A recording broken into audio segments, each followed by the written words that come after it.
Halo guys, assalamualaikum teman-teman semuanya. Kembali lagi di vlog aku kali ini, yaitu tentang penelitian kami mengenai kandungan kimia dalam sumur pinggir sari terhadap penyembuhan penyakit kulit. Nah, pada vlog kali ini itu akan berisi mengenai bagaimana sih pengambilan sampel yang akan dikirimkan untuk pemeriksaan. Kemudian juga akan ada beberapa wawancara, pertama kepada dokter penyakit kulit yang sudah lama di Ponorogo ini, kemudian juga wawancara kepada kepala desa di pinggir sari. Nah, karena kami sudah tidak lagi di stase kulit, maksudnya stase kulitnya sudah selesai. Sekarang kami sedang berada di stase saraf. Insya Allah penelitian ini akan dilanjutkan oleh teman-teman kami yang sedang berada di stase kulit yang sekarang. Pada penelitian ini, sampel yang dikirimkan itu sudah dua. Yang pertama dikirimkan ke lab Kesda Ponorogo untuk dilakukan pemeriksaan sanitarian atau bakteriologis. Kemudian juga sampel sudah dikirimkan ke Surabaya, dikirimkan ke BBLK Surabaya. Nah, hasilnya itu masih ditunggu teman-teman, belum keluar hasilnya. Mungkin untuk kompilasi hasilnya akan aku buat di chapter yang ketiga. Oke? Nah, untuk video kali ini teman-teman bisa melihat bagaimana sih cara pengambilan sampel untuk dikirimkan ke sanitarian, dan juga bagaimana sih sebenarnya pandangan terhadap air sumur pinggir sari ini dari pandangan dokter spesialis kulit dan juga kepala desanya. Yuk disimak. Teman-teman bisa lihat ini adalah video yang diambil oleh Adit. Sekarang Adit dan Mas Tio mau ambil sampel untuk dikirimkan ke BBLK Surabaya. Beginilah situasi Pustu Pinggir Sari saat sore hari pada hari Minggu. Ini Mas Tio sedang menimba air karena mau dipastikan air yang berada di selang itu terbuang semua, karena yang mau digunakan adalah air yang benar-benar dari dalam tanah. Air sumur berada sangat dekat sekali dengan kuburan yang ada di belakang Pustu Pinggir Sari.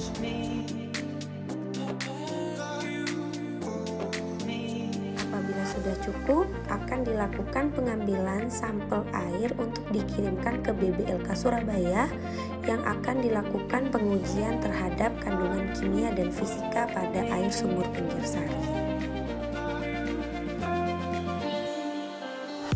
Sampel yang dibutuhkan untuk pemeriksaan sebanyak 1,5 liter.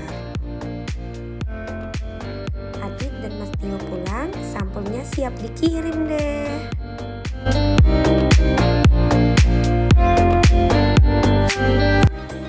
Di hari yang lain, saya, Vena dan Mila, kami bersama petugas dari Lab Kesda Ponorogo mengambil sampel untuk sanitarian atau bakteriologis yang akan dilakukan pemeriksaan di Lab Kesda Ponorogo.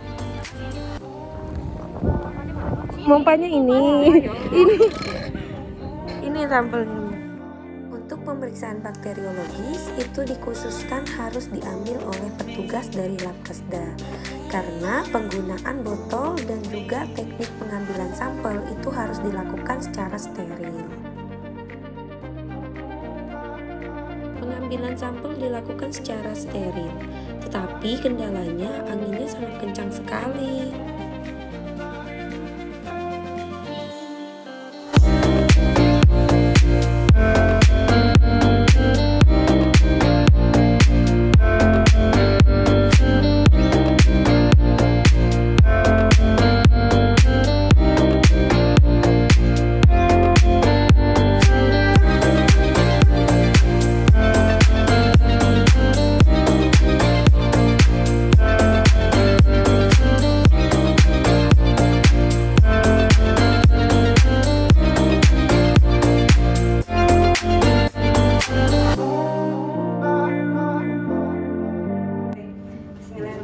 Assalamualaikum warahmatullahi wabarakatuh. Waalaikumsalam warahmatullahi wabarakatuh. Baik teman-teman semuanya, di sini saya sudah bersama dengan Dr. Ruli, spesialis kulit dan kelamin. Beliau merupakan salah satu dokter yang bertugas menjadi spesialis kulit di Kabupaten Ponorogo. Nah, mengenai penelitian kami ingin meneliti mengenai kandungan kimia air sumur pinggir sari terhadap kesembuhan penyakit kulit. Di sini mungkin kami akan sedikit wawancara atau bertanya-tanya mengenai pandangan Dokter Ruli nggih, sebagai dokter yang sudah bertugas lama di sini terhadap adanya air sumur pinggir sari. Mungkin sebelumnya di sini Dokter Ruli mungkin bisa memperkenalkan diri terlebih dahulu. Dokter Ruli sudah berapa lama di sini dan juga tugasnya di mana saja. Dokter, saya persilakan. Ya, saya Ruli Setia Gustimawan, spesialis kulit dan kelamin. Saya bekerja di Ponorogo ini mulai tahun 2002. Jadi udah berapa 20 tahun ya. 20 tahun. Ya saya lulus BPDS langsung ke sini, langsung ke Ponorogo di Rumah Sakit Umum Dr. Haryono. Ya, terima kasih dokter. Kemudian Dokter Ruli sendiri apakah mengetahui mengenai sumur pinggir sari?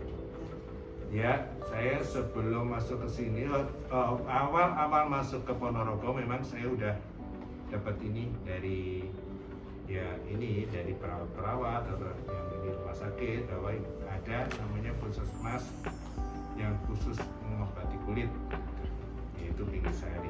Itu yang dibuat obat adalah air dari sumurnya. Dari Dokter Ruli sendiri, apakah mengetahui mitos yang beredar itu seperti apa gitu? Ya itu, jadi mitosnya orang yang berobat, yang sakit kulit berobatnya itu ke pinggir sari untuk mencari airnya itu. Nah, yang nggak saya ketahui ya, apa kandungan isi airnya kok bisa kesembuhannya itu benar-benar karena ada zat apa yang mengandung apa yang bisa mengobati untuk penyakit kulit atau dari sugesti pasien sendiri. Baik. Nah, dari pandangan dokter sendiri dengan adanya air sumur pinggir sari niku pripun dokter terhadap terutama untuk penyembuhan kesehatan kulit niku sendiri dokter? Ya makanya itu karena kita tidak tahu kandungannya itu apa. Ya jadi dikebiah uyah orang yang kesana pasti sembuh. Nah karena kesembuhan itu kriterianya kan beda untuk kesehatan sama orang pasien kan beda. Mungkin kalau kesehatan walaupun dia masih ada ininya, cuman gatalnya udah agak reda dia dibilang sembuh kan gitu. Tidak untuk menurut kesehatan gitu kan. Jadi kita nggak tahu testimoni dari pasien bilang sembuh itu sembuh dalam tanda kutip itu menurut pasiennya, tapi kan bisa juga tidak untuk menurut dokternya kan gitu. Beberapa ada tidak dokter yang sudah menggunakan air di pinggir sari kemudian datang ke praktik dokter? Banyak sekali. Banyak nih dokter. Kemudian niku dari segi klinis gitu dokter, memang apakah terjadi keparahan atau biasa saja atau bagaimana dokter? Ya biasa aja ya, dibilang nggak, dia sudah berobat ke pinggir sari, udah berobat ke sini, pasti ada ke pinggir sari itu udah. Ya kembali ke sini ya saya nggak tahu, kita nggak tahu dia tambah parah atau enggak kan, kita nggak tahu amalnya kayak iya kan? Iya dokter. Kemudian dengan adanya air pinggir sari niku apakah membantu atau tidak dokter mengenai penyembuhan atau sebenarnya tidak ada pengaruhnya sama sekali atau bagaimana? Makanya ini tergantung dari kandungannya ini ya. Kalau mungkin dia mengandung, contoh misalnya ya, airnya itu mengandung sulfur ya. Kan sulfur itu bisa untuk jamur gitu ya. Mungkin aja dengan ini yang dia punya pasien yang punya penyakit dengan jamur dengan menggunakan ini, dan saya nggak tahu ya itu airnya itu diapain, diminum atau dioleskan atau apa, aku kemarin dari testimoninya dimandikan nonton dokter. Dimandikan, oke, dimandikan mungkin aja bisa kalau dia mengandung sulfur, dia bisa ini untuk mengurangi jamurnya. Nah itu kebetulan itu sembuh gitu loh. Tapi tidak untuk seperti atopik atau apa, dengan itu ya nggak ada apa-apanya gitu. Ya mungkin tersugesti aja dengan itu pasien. Jadi, ya untuk jumlah pasiennya sendiri sendiri dokter, kalau yang dari pinggir sari, datang dari pinggir sari maksud testimoni itu lumayan banyak tidak dokter kegagalan? Banyak sekali pasien sudah kemana-mana, juga termasuk ke pinggir sari itu. Harapan dokter terhadap penelitian kami? Nah, saya mendukung ya penelitian. Jadi kita benar-benar tahu kandungan apa sih yang ada di air sumurnya di pinggir sari itu. Kenapa kok awal-awal itu bisa nyembuhin penyakit? Kemungkinan ya bisa aja sulfur atau apa gitu. Ya, jadi ya sulfur ya berarti bisa mengobati penyakit-penyakit tertentu aja gitu kan. Tidak dikebiak-biak seluruh penyakit kulit bisa sembuh dengan itu kan. Jadi gini, takutnya mereka yang penyakit kulit yang harus segera ditangani dokter, ya tetap memakai itu, padahal tidak benar, tidak hanya sugesti akan semakin memperparah. Itu yang ditakutkan. Ya karena sugestinya pasien itu ya dari turun temurun, memang dari dulu gitu ya. Mungkin terakhir dokter, mungkin pesan untuk pasien atau tenaga kesehatan mengenai edukasi penggunaan dari air sumur pinggir sari ini bagaimana? Ya memang untuk pasien-pasien sebaiknya ya jangan kalau sekali berobat terus ini tetap misalnya dengan menggunakan airnya sumur ini ya ke dokter lah kalau memang itu apa dia nggak sembuh-sembuh, jangan dipaksain gitu, jangan pakai sugesti-sugestian. Gitu. Jadi kalau untuk tenaga kesehatan sepertinya udah ngerti ya, ya udah ngerti lah. Untuk menggunakan pinggir sari baiknya nggak ada ya tugas kesehatan yang ini, ya. Satu nanti kata masih ada tambahan lagi. Udah, ya saya mendukung aja. Ya mudah-mudahan apa sih yang benar-benar yang terkandung di situ kok bisa orang bisa mengobati penyakit kulit itu bagus sekali sih. Terima kasih dokter. Terima kasih. Baik kalau gitu saya izin tutup ya dokter. Ya. Baik mungkin seperti itu wawancara saya dengan Dokter Ruli untuk hari ini. Beliau memberi pesan supaya terutama kepada pasien tidak semua penyakit mungkin bisa disembuhkan dengan air pinggir sari. Ada beberapa penyakit yang mungkin harus segera ditangani ke dokter kulit. Jadi bisa langsung datang ke dokter kulit. Jadi utamakan itu apabila penyakit kulit kita berobat ke tenaga kesehatan yang sesuai dengan bidangnya ngoten nggih dokter. Nggih, cukup dari saya tutup nggih dokter. Terima kasih. Wassalamualaikum warahmatullahi wabarakatuh.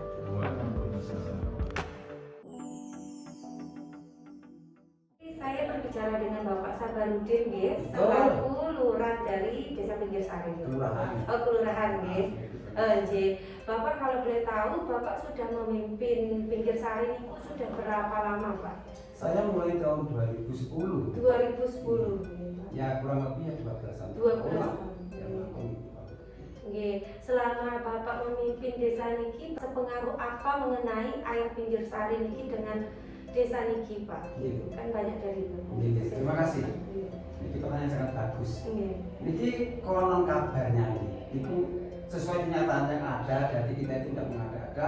Memang adanya yaitu apabila ada orang yang berobat di puskes pinggir sari ini, ternyata itu penyakit kulit itu sembuh sebab dia itu mandi gitu. Nah, itu kandungannya seperti apa? Seperti apa pun kita tidak tahu loh. Pokoknya itu apa atau ada bahan apanya. Karena selama di sini tuh, saya itu tidak tahu itu tidak pernah. Karena bukan belum. Karena bukan apa ya itu posisi saya ya. Memang ada di sini itu. Nah, pasien di situ jauh-jauh mbak. Ada yang dari Wonogiri, dari Pacitan, dari Ponorogo sendiri, dari Surabaya, kemarin dari Mojokerto kemarin, barusan kemarin. Itu ada satu mobil itu, pondok, kalau salah Darul Ulum ya, Jombang gitu, Darul Ulum Jombang, kira-kira itu kemarin itu bawa mobil satu bis itu. Ternyata saya lihat itu enggak, si santrinya itu lurus gede ya mas. Terus sama muaduk pun kami di belakang itu kami banget, karena ya anak banyak anak-anak pondok. kemarin mayak itu pondok mayak itu yang itu habis, alhamdulillah sembuh. Memang sembuh betul sembuh. Dan namanya orang-orang apa nggih, bocah pelajar dari santri-santri itu kan banyak kan Pak.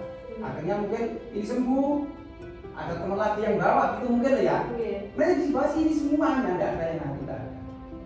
Kalau dari apa teknik pengobatan, aduh kalau ya tidak tahu lah. Iya Pak. Tapi Pak, dengan adanya air sumur ini apakah berpengaruh juga terhadap ekonomi dari desa pinggir sari ini Pak? Atau tidak, maksudnya atau sama aja atau bagaimana? Karena kan banyak turis dari luar. Ini masalah air di sini itu terhubung dengan ekonomi itu tidak ada. Karena apa? Gratis itu, mengambil silakan, ambil monggo, mandi monggo kan itu. Banyak loh dari yang bawa apa? Jerigen ada 4 jerigen 3 jerigen monggo silakan kan gitu. Boleh saja. Nah di sini tuh yang anehnya gini Mbak. Di apa di jejengnya itu jejeng puskes itu ya. Kan orang itu puncaknya apa nggih istilah itu nopo ya.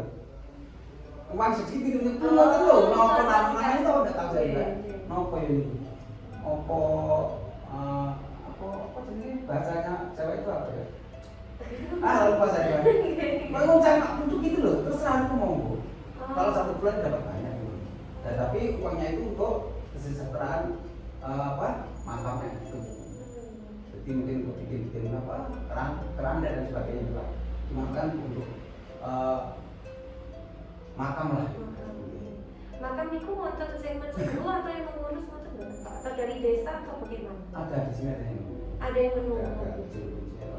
Ada Ada juru kunci yang Mbah Mudin. Mbah Mudin namanya.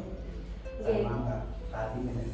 Mbah Mudin dan Mbah Katimin gitu. Itu dari beliau-beliau itu sendiri atau memang dibawahi oleh perangkat desa ngoten Pak? Enggak, dari perangkat desa jadi memang dengan sendirinya itu sudah lama masalahnya kan.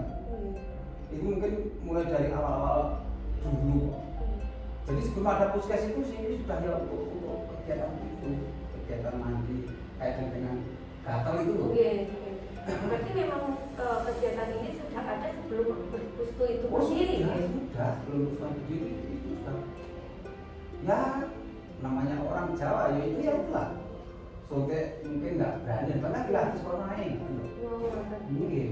Dari Bapak Safarudin sendiri tahu nggak Pak asal mula kenapa orang-orang bisa mempercayai kalau air ini tuh bisa menyembuhkan kulit ngotot? Ini sudah informasi ceritanya. Dulu itu sini tuh ada namanya kan dukuhnya kan segajah Mbak. Segajah. Lah. Konon ceritanya waktu dulu itu ada gajah itu mandi di sini kan. Nah setelah itu gajah itu pindah lagi. Di sini ada apa namanya rowo itu apa ya? Di tempat becek itu pemandian becek itu lah. Itu untuk nopo ya setelah itu bahasanya grupa ngopo itu. Apa itu? Itu nggih grupa lah istilahnya kan, grupa ngono. Lah grupa itu mandi itu gajah itu di sini mandi itu. Nah airnya itu setelah itu kok ya namanya orang-orang dulu ya istilahnya itu bukan Tuhan lah ngawur gitu ya.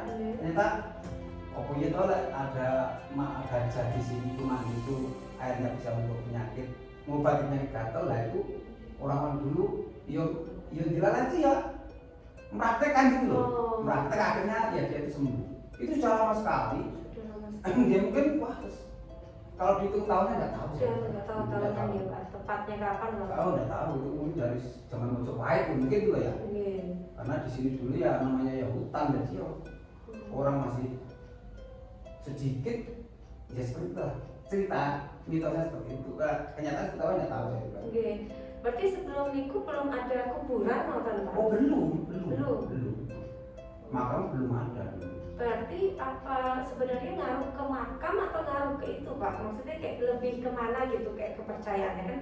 Saya juga baca beberapa blog di internet niku, wonten katanya karena ada makam niku Pak, karena sumurnya itu dekat makam gitu. Tapi kalau sebelum makam berarti kan apa belum atau gimana gitu Pak? Jadi bisa diceritakan? Ya sudah cerita nih. Lek makam itu setelah itu karena itu tanah sini itu akhirnya nopo terus tidak ada yang ngurus. Akhirnya dijadikan makam itu. Dulu itu seperti apa ya, belumbangan gitu ceritanya ya. Karena di Pak sama gajah itu untuk mandi gajah itu kan. Nah itu akhirnya setelah itu ada orang mungkin 1-2 orang mungkin dari Mojokerto dan sebagainya gitu.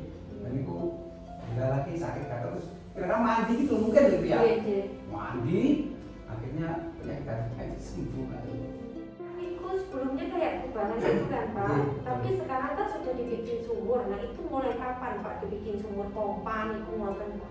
Kalau sumur pompa belum lama ini. Belum setelah berdirinya Pusku itu, setelah itu kan sebelumnya dulu tidak ada apa sumurnya tidak ada. Tidak ada sumurnya berarti. Taunya is makam itu. Berarti makam dulu baru dibuatkan sumur. Sumur betul lah gitu lah. Makam terus sumur kan. Iya, tapi sumurnya ini dibuat oleh perangkat desa atau dari mana Pak? Dari warga dulu. Dari warga.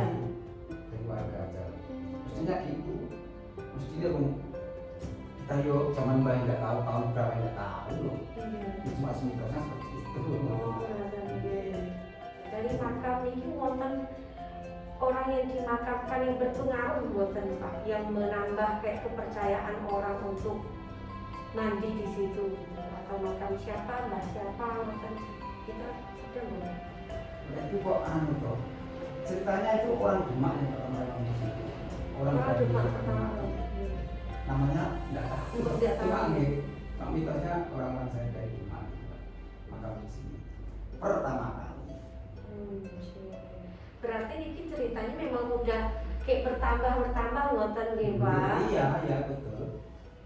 Karena kemarin pas bertanya dengan beberapa pasien yang datang itu ceritanya ya karena wonten makam, wonten Pak. Tapi kalau dari cerita asal mulanya kan ternyata dari sebelum makam itu berdiri juga sudah banyak yang berobat, maksudnya mandi di air tersebut untuk penyakit kulit, wonten nggih Pak. Gitu. Berarti terus untuk yang juru kunci niku itu kapan saja Pak beliau menjaga di situ Pak? Ya setelah adanya puskesmas berdiri ini. Maunya itu ya orang itu ya mau mandi cuma mandi doang terus pulang gitu kan. Akhirnya dikembangkan. Yo istilahnya yo mulai lah memberikan sesuatu lah untuk kegiatan makamnya ini. Kan ya itu. Setiap orang itu pasti untuk ngumpulin uang kertas itu loh. Entah besar enggak, enggak tahu pas ribuan apa monggo lah. Itu lah jadi banyak uangnya itu. Jadi dibangunlah itu tempat. Iya, dibangun itu. Terus sekarang makamnya itu masih dipakai untuk makam yang baru buatan Pak? Iya, masih ya. Masih. Makamnya sampai saat ini untuk makam warga sini boleh siapapun boleh. Kecuali non muslim nggak boleh. Iya, karena memang di sini makam untuk muslim nggak boleh. Oke Pak, kalau gitu nih pertanyaan terakhir ya Pak, ini kan kami akan melakukan penelitian nanti. Harapan dari Bapak sendiri terhadap penelitian kami Pak Pringkum Pak mungkin bisa di. Dengan adanya penelitian dari kedokteran ini, saya sangat berterima kasih. Karena apa? Biar tahu nanti seperti apa memang airnya itu ada kandungannya apa atau sedang seperti apa. Kalau tidak dari mungkin dari orang-orang nopo gitu. Bu dokter kesehatan saya kira kok tidak tahu yang sebenarnya kan. Apa itu memang yo mitos atau memang ada kandungan seperti apa, maupun yang tahu itu memang dari bu dokter lah, seperti itu dari kesehatan. Seperti kita ini ya ngerti ini kok dongeng itu kan cerita-cerita. Yo cuma cerita tapi tidak begitu akurat, tapi kenyataannya seperti itu loh. Dan di nalar itu mbak gitu, kok di rasio itu di warga tuh nggak air kok. Kayak gitu kan? Dan di nalar tapi nyatanya seperti itu loh. Jadi Pak, mungkin cukup kami dari itu mawon ya Pak informasi. Terima kasih ya Pak sudah menyempatkan waktunya untuk bercerita dengan kami, memberikan informasi yang kami butuhkan untuk penelitian ini. Insya Allah kalau penelitiannya lancar, nanti hasilnya sudah kami dapatkan akan kami kabarkan ya Pak. Terima kasih. Terima kasih banyak Ibu Dokter. Iya Pak, kami malah berterima kasih Pak sudah dikasih kesempatan untuk menimba ilmu di sini. Karena sangat menarik buatan Pak mengenai air ini, karena banyak sekali gitu Pak peminatnya, sampai dari luar Betul, Jawa betul. terus sampai datang ke sini untuk berobat gitu. Berarti kan kayak semanjur itu, tapi memang secara kayak yang saya tanyakan memang belum ada yang bisa menjawab secara ilmiah karena memang belum ada penelitian. Jadi dari hal itu yang membuat terutama pembimbing kami Pak sangat tertarik sekali untuk meneliti air ini gitu. Apabila ada jawaban secara ilmiah mungkin sangat membantu gitu Pak, harapannya membantu desa ini juga, membantu Pustu juga, sama juga pasien-pasien yang lain yang datang udah jauh-jauh ke sini ngoten Pak. Jadi kayak tidak hanya cerita kayak katanya gitu, jadi bisa dibuktikan secara ilmiah. Harapan saya gini Bu, dokter gitu. Jadi kaitan dengan air itu, air kok ngandung ini apa yo? Itu kan harapan saya ben tahu masyarakat itu pun tahu itu. Ternyata airnya seperti ini, ngoten. Mungkin ada kandungannya apa gitu. Ben ngerti lah, ngoten kan. Jadi istilahnya mitos itu kan kita jauhi, soal mitos itu jauh dari kebenaran masalahnya kan. Banyak melencengnya timbangannya, benernya kan. Mitos seperti itu. Tambah lagi kayak yang saya dapatkan cerita-cerita kan kayak per orang ternyata berbeda gitu. Sebenarnya membuat sumur ini menjadi menarik dan menjadi kepercayaan orang untuk menyembuhkan kulit gitu Pak. Kayak masih belum ada cerita yang bagaimana tepatnya ngoten ya Pak gitu. Mungkin kalau dari secara ilmiah sudah jelas dan terbukti, minimal dari itu Pak bisa membantu mungkin dari kami. Oke, kalau gitu saya tutup nggih Pak. Jadi terima kasih. Wassalamualaikum warahmatullahi wabarakatuh. Waalaikumsalam.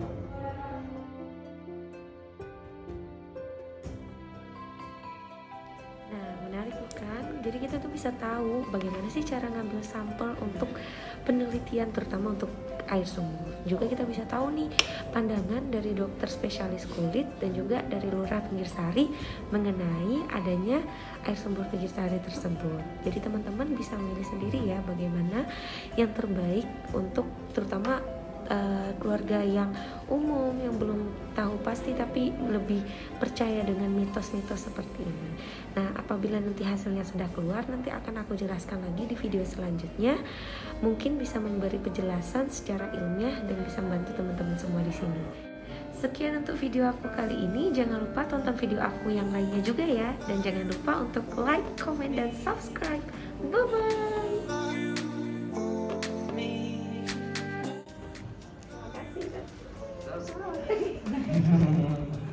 Pasti ideal. Aku lagi gini-gini, Beb, kamu betul-betul.